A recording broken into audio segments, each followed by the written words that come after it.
ಇವತ್ತು ಇವರು ಅನುತಾ ಅಂತ ಈ ಋತುಸ್ರಾವದ ಸಮಯದಲ್ಲಿ ನೈರ್ಮಲ್ಯ ಹೇಗೆ ಕಾಪಾಡ್ಕೋಬೇಕು. ಇವತ್ತು ನಾವೊಂದು ಅಂಗನವಾಡಿಯಲ್ಲಿ ಇದ್ದೀವಿ, ರಾಜಾಜಿನಗರದ ಅಂಗನವಾಡಿಯಲ್ಲಿ. ಇಲ್ಲಿ ಒಂದು ಋತುಸ್ರಾವದ ನೈರ್ಮಲ್ಯ ಅಭಿಯಾನದ ಒಂದು ಅಂಗವಾಗಿ ಇಲ್ಲಿ ಸ್ಯಾನಿಟರಿ ಪ್ಯಾಡ್ಸ್ನ ನಾವು ಫ್ರೀಯಾಗಿ ಕೊಡ್ತಾ ಇದ್ದೀವಿ ನನ್ನ ಫೌಂಡೇಶನಿಂದ, BNN ಫೌಂಡೇಶನಿಂದ.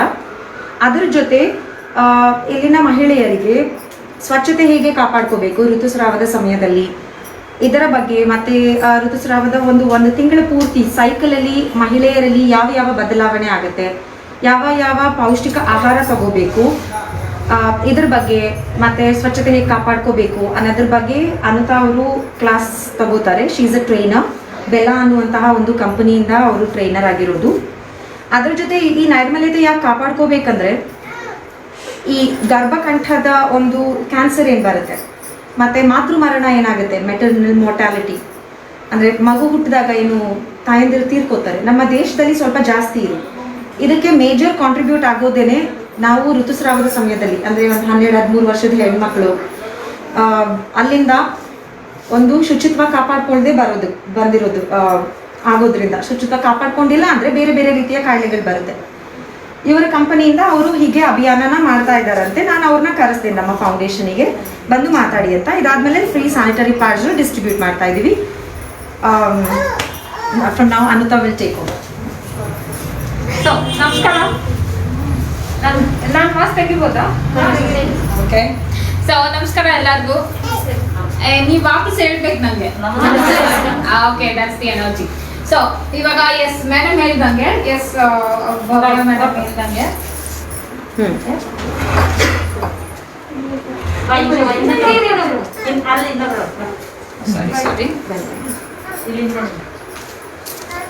ಸೊ ಭವ್ಯ ಮೇಡಮ್ ಹೇಳ್ದಂಗೆ ಎಸ್, ನಾವು ಋತುಸ್ರಾವ ಆದಾಗ ಹೆಂಗೆ ಸ್ವಚ್ಛತೆಯನ್ನು ಕಾಪಾಡ್ಕೋಬೇಕು, ಯಾವ ಥರ ನಮ್ಮ ದೇಹದಲ್ಲಿ ಬದಲಾವಣೆಗಳಾಗುತ್ತೆ, ನಾವು ಯಾವ ಥರ ಅದನ್ನು ಕೇರ್ಫುಲ್ ಆಗಿರಬೇಕು, ನಾವು ಯಾವ ಥರ ಅದನ್ನು ಪ್ರಿಕಾಷನರಿ ಮೆಷರ್ಸ್ ಏನೇನು ತಗೋಬೇಕು ಅಂತ ಇವತ್ತೊಂದು ಶಾರ್ಟ್ ಸೆಷನ್, ಓಕೆನಾ. ಆ್ಯಂಡ್ ನಾವು ಯಾವ ಥರ ಸ್ಯಾನಿಟರಿ ಪ್ಯಾಡ್ಸ್ನ ಚೂಸ್ ಮಾಡ್ಬೋದು. ನೀವು ಅಂಗಡಿಗೆ ಹೋಗ್ತೀರಾ, ನೀವೇನಂತ ಕೇಳ್ತೀರಾ, ಸ್ಯಾನಿಟರಿ ಪ್ಯಾಡ್ಸ್ ಕೊಡಿ ಅಂತ ಕೇಳ್ತೀರಾ, ಅವ್ರು ನ್ಯೂಸ್ ಪೇಪರಲ್ಲಿ ಡ್ರಾಪ್ ಮಾಡಿಕೊಡ್ತಾರೆ, ಕರೆಕ್ಟ್. ನೀವು ಯಾವುದು ಅಂತಾನೂ ಕೇಳಿರಲ್ಲ, ಒಂದೊಂದ್ಸರಿ ಕೇಳ್ಬೋದು, ಒಂದೊಂದ್ಸರಿ ಕೇಳಿರಲ್ಲ, ಕರೆಕ್ಟ್. ಸೊ ಇವತ್ತಿಂದು ಬರೀ ಋತುಚಕ್ರ ಮಾತಾಡೋದಾಗ್ಲಿ, ಋತುಸ್ರಾವ ಮಾತಾಡೋದ್ರ ಜೊತೆಗೆ ಇದು ಪೀರಿಯಡ್ಸ್ ಅನ್ನೋದು ಅಂದ್ರೆ ಮುಟ್ಟು ಅನ್ನೋದು ಒಂದು ಕಾಮನ್ ಥಿಂಗ್, ಕರೆಕ್ಟ್. ಒಂದು ಸಾಮಾನ್ಯವಾದದ್ದು. ನಾನು ಹೇಳ್ಬೇಕು ಅಂದ್ರೆ ಒಂದು ಪ್ರಕೃತಿ ನಿಯಮ, ಕರೆಕ್ಟ್. ಇವಾಗ ಪ್ರಕೃತಿಯಲ್ಲಿ ಸೇ ದಟ್ ನಾನೊಂದು ಬೀಜ ಹೂಡ್ತೀನಿ, ಅದಕ್ಕೆ ನೀರು ಹಾಕ್ತೀನಿ, ಏನಾಗುತ್ತೆ ಅದು ಗಿಡ ಆಗುತ್ತೆ. ಇನ್ನ ನೀರು ಹಾಕಿದ್ರೆ ಹಣ್ಣು ಬಿಡುತ್ತೆ, ಕರೆಕ್ಟ್. ಇದೇನಿದು ಪ್ರಕೃತಿ ನಿಯಮ, ನ್ಯಾಚುರಲ್ ಪ್ರಾಸೆಸ್ ಅಂತ. ನಾನು ಮಧ್ಯದಲ್ಲಿ ಇಂಗ್ಲಿಷ್ ಪದನ ಉಪಯೋಗಿಸ್ತೀನಿ, ಬಟ್ ಅದು ಕನ್ನಡದಲ್ಲೂ ಹೇಳ್ತೀನಿ, ಡೋಂಟ್ ವರಿ. ಆ್ಯಂಡ್ ಇನ್ನೊಂದೇನು, ಒಂದೇ ಒಂದು ರಿಕ್ವೆಸ್ಟ್ ನನ್ನ ಸೆಷನಲ್ಲಿ ಏನು ಅಂದರೆ, ಏನೇ ಪ್ರಶ್ನೆ ಇದ್ರು ನೀವು ಅಲ್ಲೇ ನಿಲ್ಲಿಸಿ ನನ್ನ ಕೇಳ್ಬೋದು. ಏನು ಮುಜುಗರ ಮಾಡ್ಕೋಬೇಡಿ. ಇರೋದ್ರಿಂದ ನೀವು ಮುಜುಗರ ಮಾಡ್ಕೋಬೇಡಿ. ಆ್ಯಂಡ್ ಗಂಡು ಮಕ್ಳಿದ್ರು ತೊಂದರೆ ಇಲ್ಲ, ಯಾಕೆಂದ್ರೆ ನಾವು ಪಡೋ ಕಷ್ಟ ಅವ್ರಿಗೂ ಗೊತ್ತಾಗ್ಬೇಕು. ಅವ್ರು ಹೇಳ್ಬೋದು, ಇಷ್ಟೇ ತಾನೇ ಮಾಡ್ತಾ ಇರೋದು ನೀನು ಅಂತ, ಬಟ್ ಅದನ್ನ ಅನುಭವಿಸೋಕೆ they will know the pain, correct. So ಯಾವುದೇ ಇದರಲ್ಲೂ ನೀವು ನಿಲ್ಲಿಸಿ ನನ್ನ ಕೇಳ್ಬೋದು. ಐ ವುಡ್ ಬಿ ಹ್ಯಾಪಿ, ನಾನು ಖುಷಿ ಆಗುತ್ತೆ ನಾನು ಆನ್ಸರ್ ಮಾಡೋದೆ. ಸೊ ಋತುಸ್ರಾವ ಅನ್ನೋದು ಎಸ್ ಹೇಳ್ತಾ ಇದ್ವಿ, ಏನದು ಒಂದು ಪ್ರಕೃತಿ ನಿಯಮ, ಅದು ಒಂದು ಪ್ರೋಸೆಸ್, ಅದು ಒಂದು ನ್ಯಾಚುರಲ್ ಪ್ರೋಸೆಸ್. ಸೊ ಇದು ಈ ಋತುಸ್ರಾವದಲ್ಲಿ ಏನಾಗುತ್ತೆ, ನೀವ್ ಹೇಳಿ, ನಾನಲ್ಲ, ನೀವ್ ಹೇಳಿ. ಋತುಸ್ರಾವದಲ್ಲಿ ಏನಾಗುತ್ತೆ, ಪೀರಿಯಡ್ ಟೈಮಲ್ಲಿ ಏನಾಗುತ್ತೆ,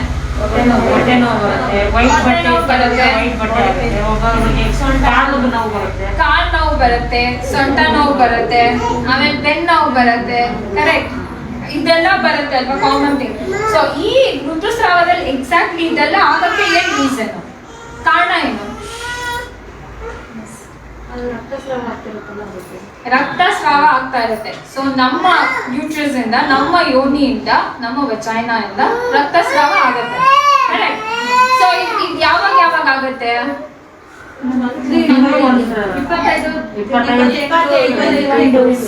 ಈ ಋತುಸ್ರಾವ ಅನ್ನೋದು ಒಂದು ಋತುಚಕ್ರ ಅಂತ ಹೇಳ್ತೀವಿ. ಅಂದ್ರೆ ಮೆನಿಸ್ಟ್ರಲ್ ಸೈಕಲ್ ಅನ್ನೋದಕ್ಕೆ ಋತುಚಕ್ರ ಅಂತ ಹೇಳ್ತೀವಿ, ಓಕೆ. ಈ ಋತುಚಕ್ರ 28 ದಿನ. ಸೊ ಈ 28 ದಿನ ಒನ್ಸ್ ಆಗೋದು ಈ ಋತುಸ್ರಾವ. ಅದು 3-5 ದಿನ ಇರುತ್ತೆ. ಸೊ ಡಿಪೆಂಡಿಂಗ್ ಅಪಾನ್ ನಮ್ಮ ದೇಹದ ಇದ್ರ ಮೇಲೆ ಡಿಪೆಂಡ್ ಆಗುತ್ತೆ. 3 ದಿನ ಆಗುತ್ತಾ, 4 ದಿನ, 5 ದಿನ, 6 ದಿನ, ಆ ತರ ಡಿಪೆಂಡ್ ಆಗುತ್ತೆ. ಸೊ ಮಿನಿಮಮ್ ಅಂದ್ರೆ 3 ದಿನ. ಕರೆಕ್ಟ್. ಸೊ ಇದು ಯಾವುದೇ ಮೂಲೆಯಲ್ಲಿ, ಯಾವುದೇ ದೇಶದಲ್ಲಿ, ಯಾವುದೇ ಮೂಲೆ ಹೆಣ್ಣಿಗೆ ಆಗುವಂಥದ್ದು ಇದು ಋತುಸ್ರಾವ. ಬರೀ ಇಂಡಿಯಾದಲ್ಲಾಗ್ಲಿ ಆಫ್ರಿಕಾದಲ್ಲಾಗ್ಲಿ ಅಂತೇನಿಲ್ಲ, ಎಲ್ಲರಿಗೂ ಆಗುವಂಥದ್ದು ಒಂದು ಪ್ರಕೃತಿ ನಿಯಮ. ಸೊ ನಾವೇನ್ ಮಾಡ್ತೀವಿ ಇವಾಗ ಋತುಸ್ರಾವ ಆದಾಗ, ನೀವು ಜನರಲ್ ಆಗಿ ನೀವೆಲ್ಲ ಏನ್ ಮಾಡ್ತೀರಾ?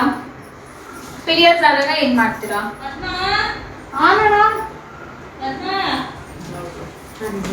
ಓಕೆ ಹೇಳಿ, ಪೀರಿಯಡ್ಸ್ ಆದಾಗ ನೀವೆಲ್ಲ ಏನ್ ಮಾಡ್ತೀರಾ? ಸ್ನಾನ ಮಾಡ್ತೀರಾ, ಆಮೇಲೆ ಮೀಟಿಂಗ್ ನಡೀತಾ ಇದೆ, ಮಾಮೂಲಿ ಕೆಲಸ ಮಾಡ್ತೀವಿ. ಮಾಮೂಲಿ ಕೆಲಸ ಮಾಡ್ತೀರಾ.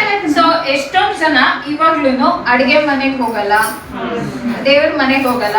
ಬಟ್ ನಾನ್ ದೇವ್ರ ಮನೆ ಬಗ್ಗೆ ಮಾತಾಡಲ್ಲ, ಯಾಕೆಂದ್ರೆ ಅದು ಸಿಕ್ಕಾಪಟ್ಟೆ ರಿಲಿಜಿಯಸ್ ಆಗೋಗುತ್ತೆ. ಸುಮ್ಮನೆ ದೇವರ ಭಕ್ತಿ ಎಲ್ಲ ಅವ್ರವ್ರ ನಂಬಿಕೆ. ಬಟ್ ಏನು ಅಂದ್ರೆ ಇದರಲ್ಲಿ ಈ ಋತುಚಕ್ರದಲ್ಲಿ ನಾನು 28 ದಿನ ಹೇಳಿದ್ನಲ್ಲ, ಈ 28 ದಿನದಲ್ಲಿ 5 ದಿನ ನಾವು ಪೀರಿಯಡ್ಸ್ ಆಗುತ್ತೆ. ಕರೆಕ್ಟ್. ಆ ಮಿಕ್ಕಿದ್ದು 23 ದಿನ ಇದ್ರಲ್ವಾ, ಏನಾಗುತ್ತೆ ಈ 23 ದಿನದಲ್ಲಿ? ಯಾರಿಗಾದ್ರೂ ಗೊತ್ತಾ? ಈ 23 ದಿನ ಮಿಕ್ಕಿದಿರೋದೇನು ಅಂದ್ರೆ ಏನಾಗುತ್ತೆ ನಮ್ಮ ಬಾಡಿಯಲ್ಲಿ, ನಮ್ಮ ದೇಹದಲ್ಲಿ? ಎಕ್ಸಾಕ್ಟ್ಲಿ. So super. ಇಲ್ಲಿ ಏನು ಅಂದ್ರೆ ಒಂದು ಫೀಮೇಲ್ ಮಹಿಳೆ ರಿಪ್ರೊಡಕ್ಟಿವ್ ಸಿಸ್ಟಮ್ ಅಲ್ಲಿ ಪ್ರತಿ ತಿಂಗಳು ಎಗ್ಸ್ ಅಂದ್ರೆ ಮೊಟ್ಟೆಗಳು ಫಾರ್ಮ್ ಆಗುತ್ತೆ, ಸರಿನಾ? ಆ ಮೊಟ್ಟೆಗಳು ಫಾರ್ಮ್ ಆಗಿ ಈ ಯೂಟ್ರಸ್ ಅಲ್ಲಿ ಬರುತ್ತೆ. ಅಕಸ್ಮಾತ್ ಪ್ರೆಗ್ನೆಂಟ್ ಆಗಿದ್ರೆ ಆ ಯೂಟ್ರಸ್ ಅಲ್ಲಿ ಹಂಗೆ ಆ ಎಗ್ಗಿಂದ ಏನೋ ಮಗು ಆಗುತ್ತೆ. ಓಕೆ.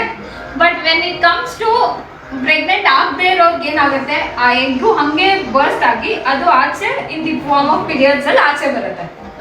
ಇದು ಎವ್ರಿ 28 ಡೇಸ್ ಆಗುವಂಥದ್ದು. ಓಕೆ.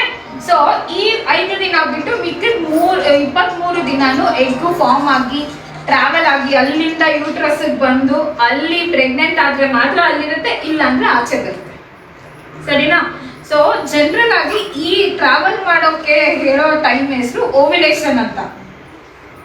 ಸೊ ನಾವ್ ಹೇಳ್ತೀವಲ್ವಾ, ನಾವು ಪ್ರೆಗ್ನೆಂಟ್ ಆಗ್ಬೇಕು ಅಂದ್ರೆ, ಗರ್ಭಿಣಿ ಆಗ್ಬೇಕು ಅಂದ್ರೆ ಯಾವ ದಿನ ನಾವು ಇಂಟರ್ ಕೋರ್ಸ್ ಮಾಡ್ಬೇಕು ಅಂತ ಹೇಳ್ತೀವಲ್ವಾ, ಅದ್ರವರೆಗೂ ಹೋಗಲ್ಲ ನಾನು ಇವಾಗ ಅವ್ರು ಋತುಸ್ರಾವದಲ್ಲೇ ಇರ್ತೀನಿ. ಓಕೆನಾ? ಸೊ ಈ ಋತುಸ್ರಾವ ಇವಾಗ ರಕ್ತಸ್ರಾವ ಆಗುತ್ತೆ ಈ ಟೈಮಲ್ಲಿ ಅಂತ ಗೊತ್ತು. ಎಷ್ಟು ಆಗ್ಬೋದು ಅಂತ ಗೊತ್ತಾ ನಿಮ್ಗೆಲ್ಲ? ಒಂದ್ ದಿವಸಕ್ಕೆ ಒಂದು 2 parts 3 parts ಆಗುತ್ತೆ. ನಾನು ಅಲ್ಲ, ಎಷ್ಟು ml ನಿಮ್ಗೆ ಏನಾದ್ರು ಐಡಿಯಾ ಇದೆಯಾ?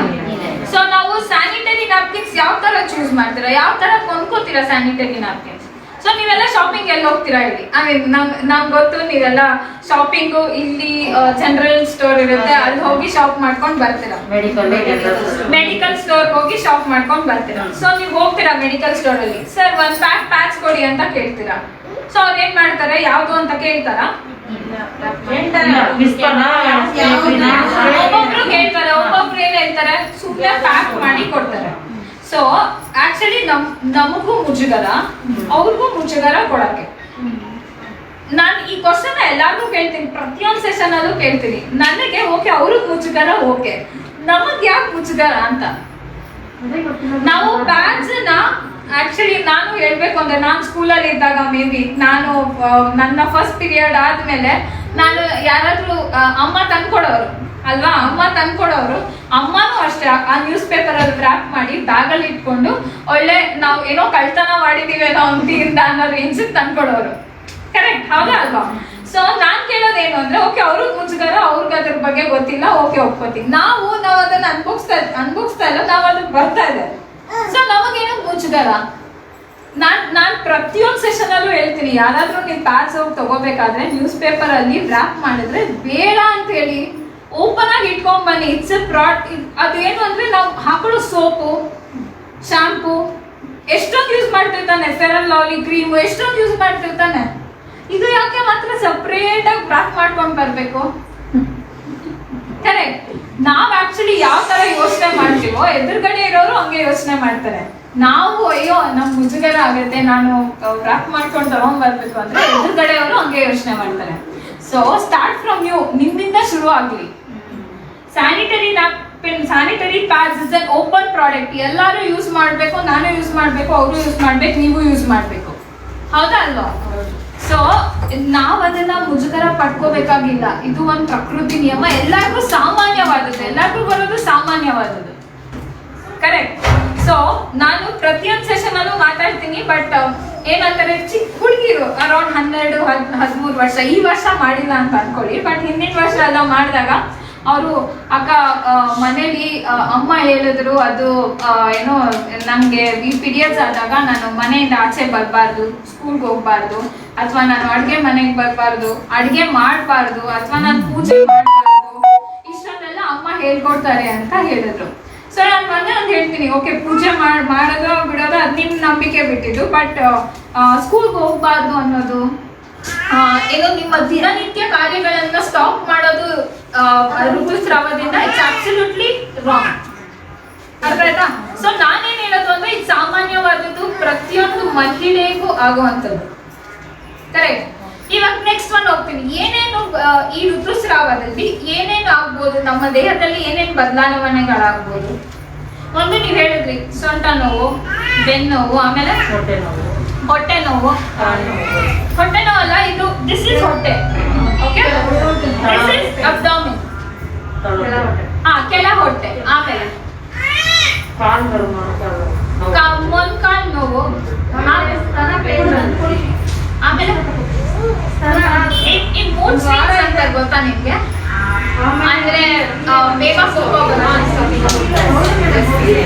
ನೋವು ಪೇನ್ ಬರುತ್ತೆ, ಒಂದು ವಾರ ಇನ್ನೊಂದು ಪೀರಿಯಡ್ ಇದೆ ಅನ್ನೋ ಟೈಮ್ಗೆ ಸ್ತನ ಪೇನ್ ಬರುತ್ತೆ. ಎಕ್ಸಾಕ್ಟ್ಲಿ. ಅಥವಾ ವೈಟ್ ಡಿಸ್ಚಾರ್ಜ್ ಆಗುತ್ತೆ, ಬ್ರೆಸ್ಟ್ ಪೇನ್ ಆಗುತ್ತೆ ಒಂದು ವಾರದ ಮುಂಚೆ, ಆಮೇಲೆ ವೈಟ್ ಡಿಸ್ಚಾರ್ಜ್ ಆಗುತ್ತೆ ಒಂದು ವಾರದ ಮುಂಚೆ, ಅಥವಾ ಪೀರಿಯಡ್ಸ್ ಆದ್ಮೇಲೆ ಒಂದು ವಾರಕ್ಕೂ ಬರುತ್ತೆ. ಅದು ಇಂಡಿವಿಜುವಲ್, ಒಬ್ಬರ ದೇಹ ತರ ಇನ್ನೊಬ್ಬರ ದೇಹ ಇರಲ್ಲ. ಓಕೆ, ಇನ್ನೊಂದೇನೋ ಹೇಳ್ತಾ ಇದ್ದೆ ಅಂದ್ರೆ ಮೂಡ್ ಸ್ವಿಂಗ್ಸ್. ನಮಗೆ ಬೇಗ ಕೋಪ ಬರುತ್ತೆ, ಬೇಗ ತಣ್ಣಗಾಗ್ತೀವಿ, ಅಂಡ್ ಏನೋ ಬೇಗ ಏನೋ ನೆಕ್ಸ್ಟ್ ಕೆಲಸಕ್ಕೆ ಬೇಗ ಹೋಗ್ತೀವಿ. ಒಂದೊಂದ್ಸರಿ ಏನಾಗುತ್ತೆ ಅಂದ್ರೆ ನಾವು ಯೂಸ್ ಮಾಡೋ ಪ್ಯಾಡ್ಸ್ ಸರಿ ಇಲ್ಲ ಅಂತ ಇರ್ಬೇಕಾದ್ರೆ ನಾವು ಒಂದೇ ಜಾಗದಲ್ಲಿ ನಿಂತು ಬಿಡ್ತೀವಿ, ಕುತ್ಕೊಂಡ್ಬಿಡ್ತೀವಿ. ಅಥವಾ ನಾನು ಎಕ್ಸಾಂಪಲ್,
ಓಕೆ. ಸೊ ಏನ್ ಮಾತಾಡ್ತಾ ಇದ್ದೆ ನಾನು? ಹೊಟ್ಟೆ ನೋವು, ಬೆನ್ನು ನೋವು, ಸೊಂಟ ನೋವು, ಇದೆಲ್ಲ ಕಾಮನ್ ಕರೆಕ್ಟ್, ಸಾಮಾನ್ಯವಾದದ್ದು. ಮೂಡ್ ಸ್ವಿಂಗ್ಸ್ ಇದೆಲ್ಲ ಸಾಮಾನ್ಯವಾದದ್ದು. ಯಾಕೆ ಅಂದ್ರೆ ಈ ಟೈಮಲ್ಲಿ, ಈ ಋತುಸ್ರಾವ ಟೈಮಲ್ಲಿ ನಾಟ್ ಓನ್ಲಿ ಬ್ಲಡ್ ಹೋಗುತ್ತೆ, ಐ ಮೀನ್ ರಕ್ತ ಮಾತ್ರ ಅಲ್ಲ, ಅದ್ರ ಜೊತೆ ಡಿಫ್ರೆಂಟ್ ಹಾರ್ಮೋನ್ಸ್ ಕೂಡ ಬಾಡಿಯಿಂದ ಆಚೆ ಬರುತ್ತೆ. ಸೊ ಅದರಿಂದ ಆ ಹಾರ್ಮೋನ್ ಇಂದ actually not only physical imbalance, ಸ್ವಲ್ಪ ಮೆಂಟಲ್ ಕೂಡ ನಮ್ಗೆ ಅನ್ಸುತ್ತೆ, ಅಯ್ಯೋ ತುಂಬಾ ಬೇಗ ಸುಸ್ತಾಗುತ್ತೆ, ಅಥವಾ ಬೇಗ ಕೆಲಸ ಮುಗಿಸೋಣ ಅನ್ಸುತ್ತೆ, ಅಥವಾ ನಮಗೆ ಕಾನ್ಫಿಡೆನ್ಸ್ ಅಂದ್ರೆ ಒಂದ್ ಕಡೆ ಕೂತ್ಕೊಂಡ್ಬಿಡ್ತೀವಿ, ನಮಗೆ ಮನೋಧೈರ್ಯ ಇರಲ್ಲ, ಮುಂದಕ್ಕೆ ಹೋಗೋಕ್ಕೆ ಒಂದ್ ಕಡೆ ಕೂತ್ಕೊಂಡ್ಬಿಡ್ತೀವಿ. ಸೊ ಇದನ್ನೆಲ್ಲ ಅವಾಯ್ಡ್ ಮಾಡಬೇಕು ಅಂದ್ರೆ ನಾವು ಪ್ರಾಪರ್ ಸ್ಯಾನಿಟರಿ ಪ್ಯಾಡ್ನ ತಗೋಬೇಕು. ಕರೆಕ್ಟ್, ಸ್ಯಾನಿಟರಿ ಪ್ರಾಡಕ್ಟ್ನ ತಗೋಬೇಕು. ಸೊ ನೀವ್ ಹೇಳಿ, ಎಷ್ಟು ಜನ ಬಟ್ಟೆ ಯೂಸ್ ಮಾಡ್ತಿದ್ದೀರಾ? ಪರವಾಗಿಲ್ಲ, ಧೈರ್ಯವಾಗಿ ಹೇಳಿ. ಆಕ್ಚುಲಿ ನಾನು ಯೂಸ್ ಮಾಡ್ತಾ ಇದ್ದೆ, ನಾನು ಪೀರಿಯಡ್ಸ್ ಅಲ್ಲಿ ಇದ್ದಾಗ ಆಯ್ತು 4-5 ವರ್ಷ ನಾನು ಯೂಸ್ ಮಾಡ್ತಾ ಇದ್ದೆ. ಅಂದ್ರೆ ನಮ್ಮ ಅಮ್ಮ ಹೇಳಿದ್ದನ್ನ ನಾನು ಫಾಲೋ ಮಾಡ್ಬೇಕಲ್ಲ, ಓಕೆ. ಇವಾಗ ಹೇಳಿ, ಇವಾಗ ಯಾರು ಯೂಸ್ ಮಾಡಲ್ಲ, ಸಿಕ್ಕಾಪಟ್ಟೆ ಒಳ್ಳೇದು. ಇವಾಗ ನೀವ್ ಹೇಳಿ, ಬಟ್ಟೆಗೂ ಪ್ಯಾಡ್ಗೂ ಏನ್ ವ್ಯತ್ಯಾಸ ಅಂತ ನೀವ್ ಹೇಳಿ. ಏನೇನ್ ಅಡ್ವಾಂಟೇಜು ಪ್ಯಾಡ್ ಹಾಕೊಳ್ಳೋದ್ರಿಂದ? ಇನ್ಫೆಕ್ಷನ್ ಆಗೋದಿಲ್ಲ, first one. Next one, itching ಆಗಲ್ಲ. ಕರೆಕ್ಟ್, ನಾವ್ ಯಾವ ಬಟ್ಟೆ ತಗೋತೀವೋ, ಅದು ಯಾವ ಮೆಟೀರಿಯಲ್, ಅದು ಎಲ್ಲಿಂದ ಬಂದಿದೆಯೋ. ಬಟ್ ಇನ್ನೊಂದೇನು ಗೊತ್ತಾ, ವೆರಿ ಮಚ್ ಇಂಪಾರ್ಟೆಂಟ್, ಇವಾಗ ನಮ್ಮ ಬಾಡಿಯಲ್ಲಿ ಮೋಸ್ಟ್ ಸೆನ್ಸಿಟಿವ್ ಪಾರ್ಟ್ ಅಂದ್ರೆ ಸೂಕ್ಷ್ಮ ಇರೋ ಜಾಗ ವೆಜೈನಾ. ನಾವು ಏನೇನಕ್ಕೋ ಮಕ್ಕಕ್ಕೆಲ್ಲ ಕ್ರೀಮು, ಪೌಡರು, ಕಾಜಲ್ಲು ಎಲ್ಲ ತಗೋತಿರ್ತಾನೆ. ಕರೆಕ್ಟ್ ತಾನೆ? ಮೇಬಿ ಪೌಡರ್ ಒಂದು ತಗೋಬಹುದು ಅಥವಾ ಕ್ರೀಮ್ ಒಂದು ತಗೋಬಹುದು, ಏನೋ ತಗೋತಿರ್ತಾನೆ. ಬಟ್ ಇಂಥ ಸೂಕ್ಷ್ಮ ಇರೋ ಜಾಗದಲ್ಲಿ ನಾವೆಷ್ಟು ಯೋಚನೆ ಮಾಡ್ಕೊಂಡು ತಗೋಬೇಕು ಪ್ಯಾಡ್ನ ಅಂದ್ರೆ ಅಷ್ಟು ಯೋಚನೆ ಮಾಡ್ಕೊಂಡು ತಗೋಬೇಕು. ಸೊ ಅದಕ್ಕೆ ನಾವು ಮುಜುಗರ ಪಡ್ಕೊಂಡ್ರೆ ಯೋಚನೆ ಮಾಡಕ್ ಆಗಲ್ಲ. ಅವಾಗ ಅವ್ರು ಯಾರು ಕೊಟ್ರೆ ನಾವು ಅದನ್ನ ತಗೊಂಡ್ ಬರ್ಬೇಕು. ಕರೆಕ್ಟ್, ಹೌದಾ ಅಲ್ವಾ? ಇವಾಗ ಹೇಳಿ, ಇವಾಗ ನಮ್ಮ ಮಾರ್ಕೆಟ್ ಅಲ್ಲಿ 2 ತರ ಪ್ಯಾಡ್ ಇದೆ. ಒಂದು ಈ ತರ ದಪ್ಪದು, ಈ ತರ ದೊಡ್ಡ ಪ್ಯಾಕು. ಎಲ್ಲೇ ಇದ್ರೂ ಕಾಣಿಸುತ್ತೆ ನಿಮ್ಗೆ, ಕೆಳಗಡೆ ಇದ್ರೂ ಕಾಣಿಸುತ್ತೆ, ಮೇಲೆ ಇದ್ರೂ ಕಾಣಿಸುತ್ತೆ. ಅಂಡ್ ಈ ತರ ಚಿಕ್ಕ ಪ್ಯಾಕ್. ಒಂದು ನಾವು ಸ್ಯಾನಿಟರಿ ನ್ಯಾಪ್ಕಿನ್ಸ್ ನ ಚೂಸ್ ಮಾಡ್ಬೇಕಾದ್ರೆ, ಅಂದ್ರೆ ಸ್ಯಾನಿಟರಿ ಪ್ಯಾಡ್ಸ್ ನ ನಾವು ಕೊಂಡ್ಕೋಬೇಕಾದ್ರೆ ಒಂದ್ ಏನು ಅಂದ್ರೆ ನಿಮ್ಮ ಚರ್ಮ ಯಾವ ತರ ಅಂತ ಗೊತ್ತಿರ್ಬೇಕು. ಒಂದು ನಾರ್ಮಲ್, ಇನ್ನೊಂದು ಸೂಕ್ಷ್ಮ. ನಿಮ್ದು ಗೊತ್ತಿದೆಯಾ ನಿಮ್ ನಾರ್ಮಲ್ ಸೂಕ್ಷ್ಮ ಅಂತ? ಹೆಂಗ್ ಗೊತ್ತಾಗುತ್ತೆ ಅಂದ್ರೆ, ಎಕ್ಸಾಂಪಲ್ಸ್ ಒಳ್ಳೆ ಕಚ್ಚಿದ್ರೆ ಕೆಂಪಗಾಗೋ ತಗೋಬೇಕು. ಆಕ್ಚುಲಿ ಮೇಡಮ್ ತರ ಬೆಳಗಿರೋರು ಆಗೋದ್ರೆ ಫುಲ್ ಕೆಂಪಗಾಗೋದ್ರೆ ಈಸಿಯಾಗಿ ಗೊತ್ತಾಗುತ್ತೆ. ನಮ್ಮಂತವ್ರಿಗೆ ಅವ್ರಿಗೆ ಏನ್ ಕನ್ಸಿದ್ರು ಏನ್ ಕನ್ಸಲ್ಲ. ಓಕೆ, ಸೊ ಈ ತರ 2 kinds ಆಫ್ ಪ್ಯಾಕೇಜಸ್ ಇರುತ್ತೆ. ಈ ತರ ಸಣ್ಣದಾಗಿದೆ ಇರುತ್ತೆ ಒಂದು, ಈ ತರ ಇನ್ನೊಂದು ದಪ್ಪದಾಗಿರುತ್ತೆ. ನಾನು ಒಳಗಡೆ ಏನಿದೆ ಅಂತ ತೋರಿಸ್ತೀನಿ, 1 ನಿಮಿಷ. ಸೊ ಈ ತರ ದಪ್ಪದಾಗಿರೋ ಪ್ಯಾಡ್ಸ್ ಅಲ್ಲಿ ಈ ತರ ಪ್ಯಾಡ್ ಇರುತ್ತೆ. ಓಕೆ, ಸೊ ಈ ತರ ಇರುತ್ತೆ. ಇನ್ನೊಂದು ಈ ಸಣ್ಣದಾಗಿರೋ ಪ್ಯಾಕ್ ಅಲ್ಲಿ ಈ ತರ ಇರುತ್ತೆ. ಈ ತರ ಫೋಲ್ಡ್ ಆಗಿರುತ್ತೆ, ಇದು ಓಪನ್ ಆಗಿರುತ್ತೆ.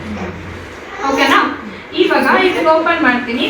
ನಾನ್ ಕೇಳೋ ಪ್ರಶ್ನೆ ಏನು ಅಂದ್ರೆ, ಇವೆರಡರಲ್ಲಿ ಯಾವ್ದು ಇಟ್ಕೊಳ್ಳೋದು ಜಾಸ್ತಿ? ನೋಡಿ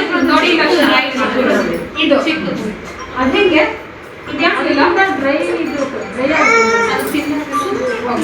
ಇವಾಗ ಆಕ್ಚುಲಿ ಏನಂತಾರೆ, ಇದು ನೀಟಾಗಿ ಓಪನ್ ಮಾಡ್ತೀನಿ. ಇವಾಗ ಈ ತರ 2 ತರ ಪ್ಯಾಚ್ ಇದೆ ನ್ಯಾಪ್ಕಿನ್ ಅಲ್ಲಿ. ಕರೆಕ್ಟ್, ಸಾರಿ 2 ತರ ಮಾರ್ಕೆಟ್ ಅಲ್ಲಿ ಪ್ಯಾಚ್ ಇರುತ್ತೆ. ಒಂದು ದಪ್ಪ ಟಿಕ್ ನ್ಯಾಪ್ಕಿನ್ಸ್ ಅಂತ ದಪ್ಪದಾಗಿರೋದು, ಇದು ಸಣ್ಣದಾಗಿರೋದು. ಸೊ ನೀವು ಹೇಳ್ತಾ ಇದ್ದೀರಾ ಇದು ಜಾಸ್ತಿ ಇಟ್ಕೊಳ್ಳುತ್ತೆ ಅಂತ. ಯಾಕೆ? ಕಂಫರ್ಟೇಬಲ್. ಓಕೆ, ಆಮೇಲೆ ಡ್ರೈ ಆಗುತ್ತೆ, ಅದು ಇದು ಡ್ರೈ ಆಗಿರುತ್ತೆ. ಓಕೆ, ಆಮೇಲೆ ಸೊ ನಾನು ಓಪನ್ ಮಾಡಿ ತೋರಿಸ್ತೀನಿ. ಇದರಲ್ಲಿ ಓಪನ್ ಮಾಡಿದಾಗ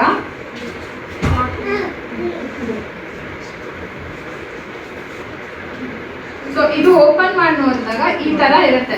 ಇದು ಕಾಟನ್ ಅಲ್ಲ, ಇದು ಸೆಲ್ಯುಲೋಸ್ ಪಲ್ಪ್ ಅಂತ ಕರೀತಾರೆ. ಈ ಪೇಪರ್ ಯಾವ್ದ್ರಿಂದ ಮಾಡ್ತಾರೆ ನೋಡಿ ಮೆಟೀರಿಯಲ್, ಅದೇ ಸೇಮ್ ಮೆಟೀರಿಯಲ್ ಇದರಿಂದ ಮಾಡಿರೋದು. ಇದು ಏನೋ ಇದಲ್ಲ, ಕಾಟನ್ ಅಲ್ಲ, ಇದು ಸಬ್ಸ್ಟಿಟ್ಯೂಟ್ ಫಾರ್ ಕಾಟನ್. ಕಾಟನ್ ಬದಲು ಇದು ಮಾಡಿರೋದು. ಕಾಟನ್ ಯಾವುದೇ ಪ್ಯಾಡ್ಸ್ ಆಗಲಿ, ನಾನು ಇದು ಒಂದೇ ಪ್ಯಾಡ್ ಅಂತ ಹೇಳ್ತಲ್ಲ, ಯಾವುದೇ ಪ್ಯಾಡ್ಸ್ ಅನ್ನಿ ಇದರಿಂದ ಮಾಡಿರ್ತಾರೆ. ಅಂಡ್ ಇದು ಬಯೋಡಿಗ್ರೇಡಬಲ್, ಅಂದ್ರೆ ಭೂಮಿಯಲ್ಲಿ ಕರಗುವಂಥದ್ದು. ಒಳಗಡೆ ಇರೋದು ಮಾತ್ರ, ಈ ಮೇಲ್ಗಡೆ ಕೆಳಗಡೆ ಕರಗಲ್ಲ, ಈ ಒಳಗಡೆ ಇರೋದು ಮಾತ್ರ ಕರಗುತ್ತೆ. ಅರ್ಥ ಆಯ್ತಾ? ಇವಾಗ ಇದ್ರಲ್ಲೂ ಏನ್ ವ್ಯತ್ಯಾಸ ಅಂದ್ರೆ, ಇದ್ರಲ್ಲೂ ಇದೆ ಪ್ರೆಸ್ಡ್ ಪಲ್ಪ್, ಇದ್ರಲ್ಲೂ ಇದೆ. ಬಟ್ ಇನ್ನೊಂದೇನು ಅಂದರೆ ಇದರಲ್ಲಿ ಏನಕ್ಕೆ ಅಬ್ಸಾರ್ಪ್ಷನ್ ಅಂದರೆ ಹೀರ್ಕೊಳ್ಳೋದು ಯಾಕೆ ಇದರಲ್ಲಿ ಜಾಸ್ತಿ ಅಂದರೆ ಇದರಲ್ಲಿ ಒಂದು ಸ್ಪೆಷಲ್ ಪೌಡರ್ ಇದೆ. ಅದು ತೋರಿಸ್ತೀನಿ ಅದೇನದು ಪೌಡರು ಅಂತ. ನಾನು ಆ್ಯಕ್ಚುಲಿ ತೋರ್ಸಕ್ಕೆ ಬಂದಿದ್ದೀನಿ. ಸೊ ಇದು ಸಾಲ್ಟ್ ಥರನೇ ಇರುತ್ತೆ, ಬಟ್ ಇದು ಸಾಲ್ಟ್ ಅಲ್ಲ, ಓಕೆನಾ? ಟೇಬಲ್ ಸಾಲ್ಟ್ ಥರನೇ ಇರುತ್ತೆ, ಬಟ್ ಇದು ಸಾಲ್ಟ್ ಅಲ್ಲ. ಇದಕ್ಕೆ SAP ಅಂತ ಕರೀತಾರೆ, ಮ್ಯಾಜಿಕ್ ಜೆಲ್ ಅಂತ. ಇವಾಗ ಇದಕ್ಕೆ ನೀರು ಹಾಕಿದ್ರೆ ಏನಾಗುತ್ತೆ?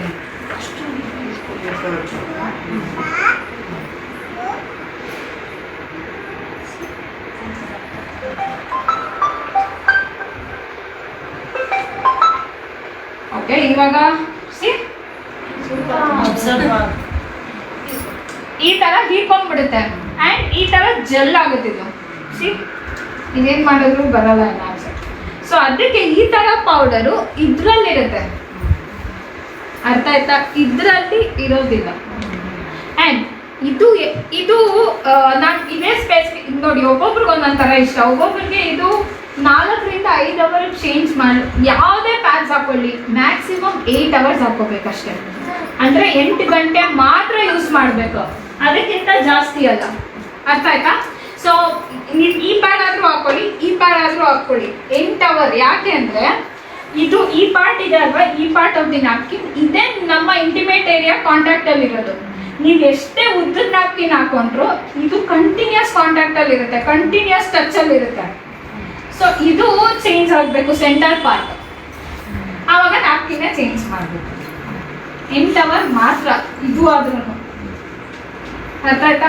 ಇದು ಸ್ಪೆಸಿಫಿಕ್ ಆಗಿ ಯಾರು ಕೆಲ್ಸಕ್ಕೆ ಹೋಗ್ತಾರೆ, ಅವರು ಬೆಳಿಗ್ಗೆಯಿಂದ ರಾತ್ರಿವರೆಗೂ ಕೆಲಸದಲ್ಲೇ ಇರಬೇಕು, ಅವ್ರು ಆಚೆ ಹೋಗಿ ಚೇಂಜ್ ಮಾಡೋಕ್ಕಾಗಲ್ಲ ಅಂಥವ್ರಿಗೆ ಇದು ಮನೇಲೇ ಇರ್ತಾರೆ ಅವರು. ಇವಾಗ ಅಂಗನವಾಡಿ ಅವರು ಇವಾಗ ಮಕ್ಕಳನ್ನ ನೋಡ್ಕೊಳ್ಳೋರು,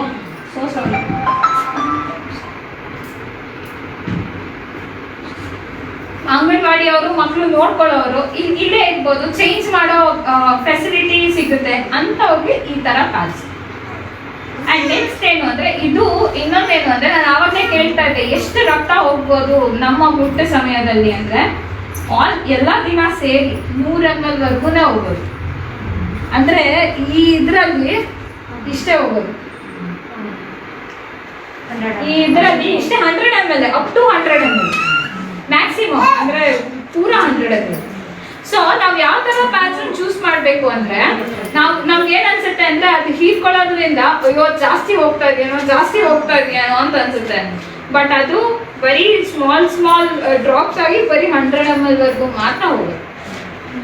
ಒಬ್ಬೊಬ್ಬರಿಗೆ 80 ml 70 ml ಆ ಥರ, ಬಟ್ 100 ml ಮ್ಯಾಕ್ಸಿಮಮ್. ಸೊ ಈ ಬೇಸ್ ಮೇಲೆ ಎಷ್ಟಂತ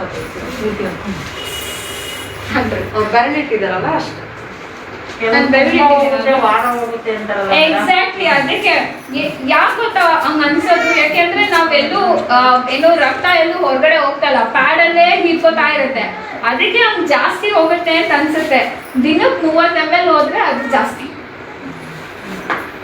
ಅರ್ಥ ಆಯ್ತಾ? ಸೊ ಇನ್ನೊಂದೇನು ಅಂದ್ರೆ ಈ ರಕ್ತ ನೀರಾಗಿರಲ್ಲ, ಅಂದ್ರೆ ನೀರು 100 ml ಅಂದ್ರೆ ಅಯ್ಯೋ ಇಷ್ಟ ಅಂತ ಅನ್ಸುತ್ತೆ. ಬಟ್ ರಕ್ತ ಇನ್ನು ಸ್ವಲ್ಪ ತಿಕ್ಕಾಗಿರುತ್ತೆ, ದಪ್ಪದಾಗಿರುತ್ತೆ. ಸೊ 100 ml ಅಂದ್ರೆ ಅದು ಜಾಸ್ತಿ. ಅರ್ಥ ಆಯ್ತಾ? ಸೊ ಇದು ಯಾವ ತರ ಪ್ಯಾಡ್ಸ್ ಚೂಸ್ ಮಾಡ್ತೀರಾ ಗೊತ್ತಾಯ್ತಾ? ಇದು ನಮ್ಮ ರಕ್ತ ಹೊರಗಡೆ ಹೋಗೋದು ಎಷ್ಟು ಅಂತ ಅದ್ರ ಮೇಲೆ ಡಿಪೆಂಡ್ ಮಾಡ್ಬೋದು, ಮತ್ತೆ ನಾವು ಎಷ್ಟು ಟೈಮ್ ಹಾಕೋಬಹುದು ಅದ್ರ ಮೇಲೆ ಚೂಸ್ ಮಾಡ್ಕೋಬಹುದು. ಇನ್ನೊಂದೇನು ಅಂದ್ರೆ ನಿಮ್ಮ ಚರ್ಮದು ಯಾವುದು ಅಂತ, ನಾರ್ಮಲ್ ಅಥವಾ ಸೂಕ್ಷ್ಮ ಚರ್ಮನ? ಸೂಕ್ಷ್ಮ ಅಂದ್ರೆ ಬ್ಲೂ ಕಲರ್ ಪ್ಯಾಕ್, ಅಂದ್ರೆ ನಾನು ಇವಾಗ 2 ತೋರಿಸ್ತೀನಿ ನಿಮಗೆ. ಸಾಫ್ಟ್ ಆಗಿರುತ್ತೆ,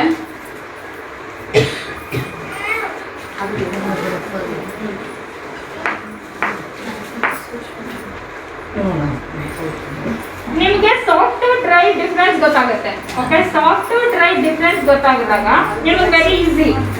ಏನೋ ನಿಮಗೆ ಸೂಕ್ಷ್ಮ ಚರ್ಮ ಇದ್ರೆ ಸಾಫ್ಟ್ ಅಂತ, ಡ್ರೈ ನಾರ್ಮಲ್ ಸ್ಕಿನ್ ಇದ್ರೆ ಡ್ರೈ ಅಂತ. ಸೊ ಈ ಸೂಕ್ಷ್ಮ ಚರ್ಮಕ್ಕೆಲ್ಲ ಇವಾಗ ಮೇಡಮ್ ಕೊಡ್ತಾರಲ್ವ ಪ್ಯಾಕೇಜಿಂಗು, ನಿಮ್ಗೆ ಅರ್ಥ ಆಗುತ್ತೆ. ಮೇಡಮು ಇವೆರಡು ಪ್ಯಾಕೇಜಿಂಗ್ ಕೊಡ್ತಾರೆ. ಸೊ ಇದು ನಾರ್ಮಲ್ ಸ್ಕಿನ್ಗೆ, ಇದು ಸೆನ್ಸಿಟಿವ್ ಸ್ಕಿನ್. ಓಕೆನಾ? ಸೊ ಇದು ಅರ್ಥ ಆಯ್ತಾ? ಇದು ಕರೆಕ್ಟ್. ಓಕೆ, ಇವಾಗ ನೆಕ್ಸ್ಟ್ ಏನು ಅಂದರೆ, ಇವಾಗ ಯಾವ ಥರ ಆಹಾರಗಳನ್ನ ತಗೋಬೇಕು ತಗೋಬೇಕು, ಈ ರಕ್ತಸ್ರಾವ ಮುಟ್ಟ ಹಾಕ್ಬೇಕಾದ್ರೆ ಯಾವ ಥರ ಆಹಾರಗಳನ್ನ ತಗೋಬೇಕು ಅನ್ನೋದು ಇಂಪಾರ್ಟೆಂಟ್. ಕರೆಕ್ಟ್ ಅಲ್ವಾ? ಇವಾಗ ಯಾವ ಥರ ಆಹಾರಗಳನ್ನ ತಗೋತೀರಾ ಜನರಲ್ ಆಗಿ? ದಿನ ತಿನ್ನೋದೇ ಅವತ್ತಿನ ದಿನಾನು ತಿಂತೀವಲ್ಲ, ಬಟ್ ತರಕಾರಿ, ಸೊಪ್ಪು ಮತ್ತೆ ಕಾರ್ನ್, ಜೋಳ, ಸೊ ಈ ತರ ಎಲ್ಲ ತಿಂದ್ರೆ ಏನಾಗುತ್ತೆ ಅಂದ್ರೆ ರಕ್ತ ಹೋಗುತ್ತೆ ಅಂದ್ರೆ ಅದರಲ್ಲಿರೋ ಐರನ್ ಕಂಟೆಂಟ್ ಹೋಗುತ್ತೆ ನಮ್ಮ ಬಾಡಿಯಲ್ಲಿರೋದು, ಕಬ್ಬಿಣದ ಅಂಶನೂ ಹೋಗ್ತಾ ಇರುತ್ತೆ. ಸೊ ನಾವು ಕಬ್ಬಿಣದ ಅಂಶ ದೇಹದಲ್ಲಿ ಬ್ಯಾಲೆನ್ಸ್ ಮಾಡ್ಬೋದು. ಸೊ ಈ ತರ ಕಬ್ಬಿಣದ ಜ್ಯೂಸು ಐ ಮೀನ್ ಪೀರಿಯಡ್ ಟೈಮಲ್ಲ, ಪೀರಿಯಡ್ ಆದ್ಮೇಲೆ ಕುಡಿಯೋದು ಕಬ್ಬಿನ ಹಾಲು, ಶುಗರ್ ಕೇನ್ ಜ್ಯೂಸು, ಆ ಜೋಳ, ಸೊಪ್ಪು, ತರಕಾರಿ ಈ ತರ ತಿಂದ್ರೆ, ಆ ಟೈಮಲ್ಲಿ ತಿಂದ್ರೆ ಐರನ್ ಕಂಟೆಂಟ್ ಅಂದ್ರೆ ಕಬ್ಬಿಣ ಅಂಶ ದೇಹದಲ್ಲಿ ಬ್ಯಾಲೆನ್ಸ್ ಆಗುತ್ತೆ. ಇದಲ್ಲದೆ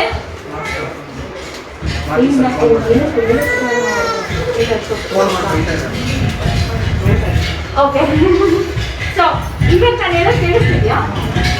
ಓಕೆ, ಸೊ ಮತ್ತೆ ಪೀರಿಯಡ್ ಟೈಮಲ್ಲಿ ಎಕ್ಸಸೈಸ್ ಮಾಡಬಾರ್ದು, ರನ್ನಿಂಗ್ ಮಾಡಬಾರ್ದು, ಸೈಕ್ಲಿಂಗ್ ಮಾಡಬಾರ್ದು, ಅಥವಾ ಏನು ಕೆಲಸ ಮಾಡಬಾರ್ದು, ಎಲ್ಲ ಸುಳ್ಳು. ಎಕ್ಸಸೈಸ್ ಮಾಡ್ಬೋದು, ಯೋಗ ಮಾಡ್ಬೋದು, ರನ್ನಿಂಗ್ ಮಾಡ್ಬೋದು, ಎಲ್ಲ ನಿಮ್ಮ ನಿತ್ಯ ಕಾರ್ಯಕ್ರಮಗಳೆಲ್ಲ ಡೆಫಿನೆಟ್ ಆಗಿ ಮಾಡ್ಬೋದು. ಯಾವುದೇ ರಿಸ್ಟ್ರಿಕ್ಷನ್ಸ್ ಇಲ್ಲ. ಪೀರಿಯಡ್ ಟೈಮ್ ಅಂತ ಯಾವುದೇ ರಿಸ್ಟ್ರಿಕ್ಷನ್ ಇಲ್ಲ. ಇನ್ನು ಆ್ಯಕ್ಚುಲಿ ನಾವು ಅಡ್ವಾಂಟೇಜ್ ಆಗಿ ಯೂಸ್ ಮಾಡ್ಕೋಬೋದು. ಅಯ್ಯೋ ಸುತ್ತಾಗ್ತಾ ಇದೆ, ನೀವು ಏನಾದರೂ ಅಡುಗೆ ಮಾಡಿ ಅಂತ ಬಂದಿದ್ದು ಡೆಫಿನೆಟ್ ಆಗಿ ಹೇಳ್ಬೋದು, ಅದನ್ನ ಮಾತ್ರ ಮಾಡ್ಬೋದು. ಓಕೆ, ಸೊ ಇದು ಋತುಸ್ರಾವ, ಋತುಚಕ್ರ, ಮತ್ತೆ ಏನೇನು ತಿನ್ಬೋದು, ಈ ಟೈಮಲ್ಲಿ ಏನೇನಾಗುತ್ತೆ. ಪ್ಲಸ್ ಇನ್ನೊಂದೇನು ಅಂದರೆ ಇದು ಹೊಟ್ಟೆ ನೋವು ಬಂದಾಗ ಈ ಹಾಟ್ ವಾಟರ್ ಪ್ಯಾಕ್ನ ಇಟ್ಕೋಬೋದು. ಹಾಟ್ ವಾಟರ್ ಆಗಿಲ್ವಾ ಅದನ್ನ ಇಟ್ಕೋಬೋದು. ಮತ್ತೆ ಜಿಂಜರ್ ಮತ್ತೆ ಜೀರಾ ಅಂದರೆ ಶುಂಠಿ ಮತ್ತೆ ಏನು ಜೀರಿಗೆ ಹಾಕಿ 1 ಲೋಟ ನೀರಿಗೆ ಒಂದು ಚಿಕ್ಕ ಸ್ಪೂನ್ ಹಾಕ್ಬಿಟ್ಟು ಚೆನ್ನಾಗಿ ಕುದಿಸಿ 2-3 ನಿಮಿಷ ಚೆನ್ನಾಗಿ ಕುದಿಸ್ಬಿಟ್ಟು ನೀವು ಎಲ್ಲಿ ಹೋದ್ರೂ ಅದು ಪ್ಲಾಸ್ಟಿಕ್ ಹಾಕೊಂಡು ತೊಗೊಂಡು ಹೋಗ್ಬೋದು. ಆ್ಯಕ್ಚುಲಿ ಅದನ್ನು ಕುಡಿತಾ ಇದ್ರೆ ಹೊಟ್ಟೆ ನೋವು ಕಮ್ಮಿ ಆಗೋದು. ಆ್ಯಂಡ್ ಇದು ಕಂಟಿನ್ಯೂಸ್ ಪ್ರಾಸೆಸ್, ಇದು ಮಾತ್ರ ಅಲ್ಲ, ತೊಗೊಂಡಿದ ತಕ್ಷಣ ಕಮ್ಮಿ ಆಗುತ್ತೆ. ಇದು ಒಂದು ನ್ಯಾಚುರಲ್, ನಾನು ಫಾಲೋ ಮಾಡ್ತಾ ಇದ್ದೆ. ನಾನು ಈ ಸೆಷನ್ನ ನಾನು ಇನ್ನೊಬ್ಬರು ಡಾಕ್ಟರ್ ಹತ್ರ ತಗೊಂಡಾಗ ಅವ್ರು ಹೇಳ್ತಾ ಇದ್ರು, ಅಂತ ಪ್ರತಿ ತಿಂಗಳು ಕುಡಿ, ಹೊಟ್ಟೆ ನೋವು ಕಮ್ಮಿ ಆಗುತ್ತೆ. ಸೊ ಅದನ್ನ ಆರಾಮಾಗಿ ಕುಡೀರಿ, ಕಮ್ಮಿ ಆಗುತ್ತೆ. ಏನೇಳಿ 1 ಸ್ಪೂನ್ ಜೀರಾ, 1 ಅರ್ಧ ಇಂಚು ಶುಂಠಿ. ಓಕೆನಾ? ಸೊ ಇನ್ನೊಂದೇನು ಅಂದರೆ ನಾವು ಈ ಥರ ನೋವು ಬಂದಾಗ ಈ ಥರ ಉಲ್ಟಾ ಮಲ್ಕೊಂಡು 1-2 ನಿಮಿಷ ಮಲ್ಕೊಂಡ್ರು ಅಂದರೆ ನಾವು ಗೊತ್ತಿಲ್ಲ ಎಂಥ ಸಿಚುಯೇಷನ್ ಅಲ್ಲಿ ಮಲ್ಕೊಂಡು ನೀವು ಅಂತ, but it should be upside down. ಹೊಟ್ಟೆ ಮನ್ಸದ ಮೇಲೆ ಇಟ್ಟು ಈ ಥರ ಬಾಗಿಲು ಮಲ್ಕೊಂಡ್ರೆ 1-5 ನಿಮಿಷ ಮಲ್ಕೊಂಡ್ರೆ ಸ್ವಲ್ಪ ರಿಲೀಫ್ ಸಿಗುತ್ತೆ, ಇಮಿಡಿಯೇಟ್ ರಿಲೀಫ್ ಸಿಗುತ್ತೆ. ಓಕೆನಾ? ಇದೆಲ್ಲ ಫಾಲೋ ಮಾಡ್ತೀರಾ ತಾನೆ? ಓಕೆ, ನೆಕ್ಸ್ಟ್ ಏನು ಅಂದರೆ ವೆರಿ ಮಚ್ ಇಂಪಾರ್ಟೆಂಟ್, ಯಾವ ಥರ ಸ್ಯಾನಿಟರಿ ನ್ಯಾಪ್ಕಿನ್ಸ್ನ ಯೂಸ್ ಮಾಡೋದು. ನೀವು ಆಲ್ರೆಡಿ ಯೂಸ್ ಮಾಡ್ತಿದ್ದೀರಾ ಗೊತ್ತು, ಬಟ್ ಯಾವ ಥರ ಯೂಸ್ ಮಾಡೋದು ಅಂತ ಒಂದು ಸ್ಮಾಲ್ ಡೆಮಾನ್ಸ್ಟ್ರೇಷನ್. ಈ ಥರ ನ್ಯಾಪ್ಕಿನ್ ಇರುತ್ತೆ ತಾನೆ, ಈ ಥರ ವಿಂಗ್ಸ್ಗೂ ಸ್ಟಿಕ್ಕರ್ ಇರುತ್ತೆ. ಕರೆಕ್ಟ್? ಈ ಥರ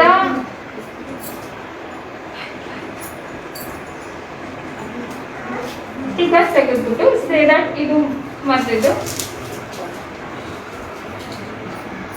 ನನ್ನ ಹ್ಯಾಂಡೆ ಪ್ಯಾಂಟಿ ಅಂತ ಅಂದ್ಕೊಳ್ಳಿ, ಈ ತರ ಸ್ಟಿಚ್ ಮಾಡ್ಬೇಕು. ಓಕೆ, ಯಾವಾಗಲೂ ಬ್ಯಾಕ್ ಅಲ್ಲಿ ಜಾಸ್ತಿ ಉದ್ದ ಇರ್ಬೇಕು.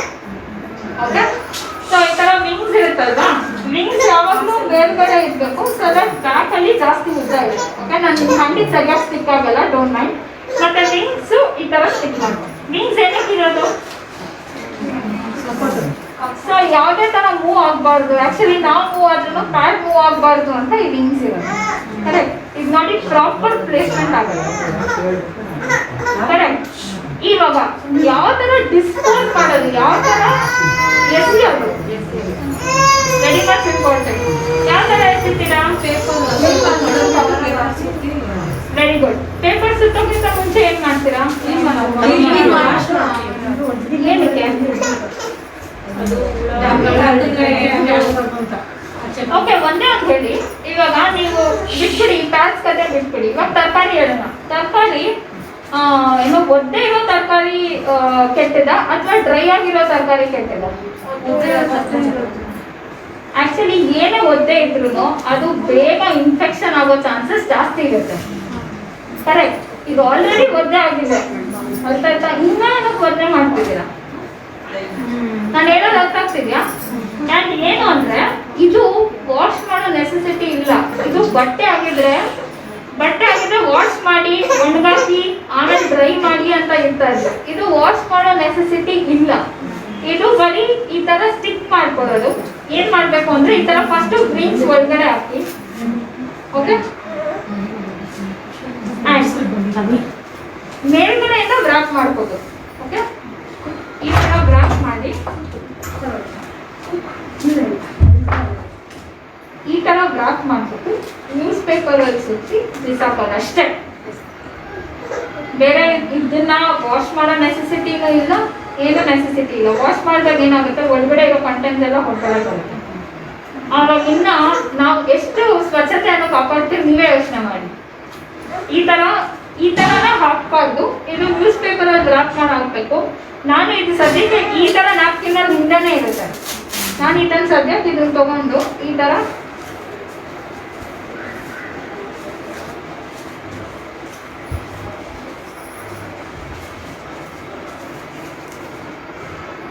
ಅಂದ್ರೆ ಪೀರಿಯಡ್ಸ್ ಆಗಿದ್ರೆ ಇಷ್ಟು ಈಸಿಯಾಗಿ ವ್ರಾಪ್ ಮಾಡಕ್ ಆಗಲ್ಲ, ಬಟ್ ಈ ತರ ವ್ರಾಪ್ ಮಾಡಿ ಅಂತ ಹೇಳ್ತಾರೆ. ಓಕೆನಾ? ಸೊ ಈ ತರ ಗೊತ್ತಾಯ್ತಾ? ಸೊ ಯಾವ ತರ ನೆಕ್ಸ್ಟ್ ಟೈಮ್ ಏನ್ ಮಾಡ್ಬೇಕು, ಡಿಸ್ಪೋಸ್ ಮಾಡ್ಬೇಕಾದ್ರೆ no washing, no cleaning, just wrap it, throw it into the dustbin. ಇನ್ನೊಂದೇನು ಅಂದ್ರೆ ಟಾಯ್ಲೆಟ್ ಅಲ್ಲಿ ಫ್ಲಶ್ ಮಾಡೋಂಗಿಲ್ಲ. ಟಾಯ್ಲೆಟ್ ಅಲ್ಲಿ ಫ್ಲಶ್ ಮಾಡಿದ್ರೆ ಪೈಪ್ ಬ್ಲಾಕ್ ಆಗೋಗಿ ನಾವೇ ಪ್ಲಂಬರ್ಸ್ನ ಕಳಿಸ್ಬೇಕಾಗುತ್ತೆ. ಇದು ಓನ್ಲಿ ಡಸ್ಟ್ಬಿನ್ ಅಲ್ಲಿ ಮಾತ್ರ ಡಿಸ್ಪೋಸ್ ಮಾಡಬೇಕು. ಕರೆಕ್ಟ್? ಇದು ಬೇಕಾದ್ರೆ ನೀವು ನಾರ್ಮಲ್ ಕವರ್ ಕೂಡ ಸುತ್ತಬಹುದು ನ್ಯೂಸ್ ಪೇಪರ್ ಜೊತೆ, ಬಟ್ ದಿಸ್ ಇಸ್ ದಿ ಈ ಮೆಥಡ್ ನ ಯೂಸ್ ಮಾಡಿ. ಓಕೆನಾ? ಇನ್ನ ಏನಾದ್ರು ಡೌಟ್ಸ್ ಇದೆಯಾ? ಕ್ಲಿಯರ್? ಎಲ್ಲ ಅರ್ಥ ಆಯ್ತು? ಸೊ ಇನ್ಮೇಲೆ ಈ ತರನೇ ಡಿಸ್ಪೋಸ್ ಮಾಡ್ತೀರಾ? ಓಕೆ. ಜೀರಾ ಶುಂಠಿ ನೀರು ಕುಡಿತೀರಾ? ಓಕೆ.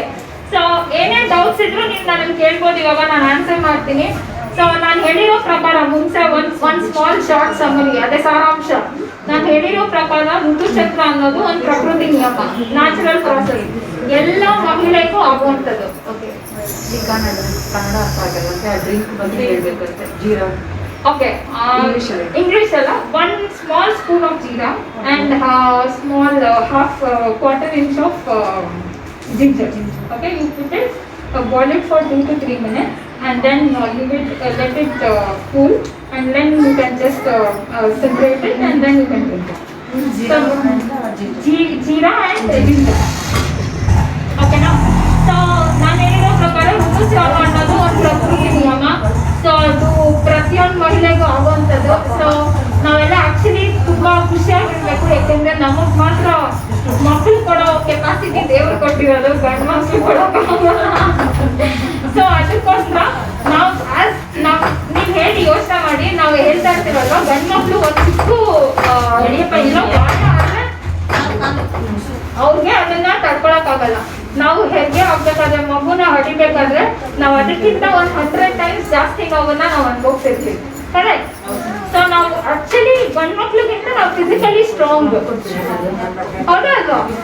ನಾವು ಅದನ್ನ ನಾವು ತೋರಿಸ್ತಾ ನಾವು ಏನಂತೀವಿ, ಅಯ್ಯೋ ನಾವು ಹೆಣ್ಮಕ್ಳು ಹಿಂಗೆ ಇರ್ತೀವಿ ಅನ್ಕೊತೀವಿ, ಬಟ್ ನಾವು ಗಂಡು ಮಕ್ಳಿಗಿಂತ ತುಂಬಾ ಸ್ಟ್ರಾಂಗ್, ಹೌದಾ ಅಲ್ವಾ? ಸೊ ಏನಾದ್ರೂ ಡೌಟ್ಸ್ ಇದೆಯಾ? ಸೊ ನೆಕ್ಸ್ಟ್ ಟೈಮ್ ನೀವು ಶಾಪಿಂಗ್ ಹೋಗ್ಬೇಕಾದ್ರೆ ಏನ್ ಮಾಡ್ತೀರಾ? ಕೇಳಿ ತಗೋತೀರಾ? ನ್ಯೂಸ್ ಪೇಪರ್ ಅಲ್ಲಿ ಡ್ರಾಫ್ಟ್ ಮಾಡಿಸ್ತೀರಾ? ಡೈರಿ ಕೈಯಲ್ಲಿ ಇಟ್ಕೊಂಡು ಬರ್ತೀರಾ? ಸೊ ನಿಮ್ಗೂ ನಂಗೂ ಒಬ್ಬಳು ಮಗಳಿದ್ದಾಳೆ, 9 ವರ್ಷದ ಮಕ್ಕಳು. ನಾನು ಅವ್ರಿಗೆ ಅದನ್ನೇ ಹೇಳ್ಕೊಡೋದು. ಸೊ ನಾವೆಲ್ಲ ಆಕ್ಚುಲಿ ನಾವು ಅದ್ ಮಕ್ಳಿಗೆ ಹಂಗೆ ಪಾಸ್ ಆನ್ ಮಾಡ್ತಾ ಇರ್ಬೇಕು. ಅಂದ್ರೆ ನಮ್ ತಾಯಿ ನಂಗೆ ಹೇಳ್ಕೊಟ್ಟಿದೆ. ಅಟ್ಲೀಸ್ಟ್ ಆಗಿನ ಕಾಲದಲ್ಲಿ ಹಂಗೆ ಇರ್ತಾ ಇತ್ತು ನಾವು. ಕರೆಕ್ಟ್? ಇವಾಗಾದ್ರೂ ಹೆಣ್ಮಕ್ಳಿಗೆ ಡೆಫಿನೆಟ್ ಆಗಿ ಹೇಳ್ಬೋದು ದಟ್ ಧೈರ್ಯವಾಗಿರಿ. ಇದು ಋತುಸ್ರಾವ ಅನ್ನೋದು ಒಂದು ದೊಡ್ಡ ಪ್ರಾಬ್ಲಮ್ ಅಲ್ಲ, ದಟ್ ಈಸ್ ಎ ಬ್ಲೆಸ್ಸಿಂಗ್. ಅಂದ್ರೆ ಅದೊಂದು ಆಶೀರ್ವಾದ ದೇವರಿಂದ ಅಂತ, ಹೌದಾ ಅಲ್ವಾ? Okay, thank you so much. ಧನ್ಯವಾದಗಳು. ಏನಾದ್ರೂ ಡೌಟ್ಸ್ ಇದ್ರೆ ನೀವು ನನ್ನ ಕೇಳ್ಬೋದು. ಈ ತರ ಓಪನ್ ಆಗಿ ಕೇಳಲಿಲ್ಲ ಅಂದ್ರೂ ಆಮೇಲೆ ನೀವು ನನ್ನ ಹತ್ರ ಬಂದು ಕೇಳ್ಬೋದು. Okay, thank you. Thank you madam.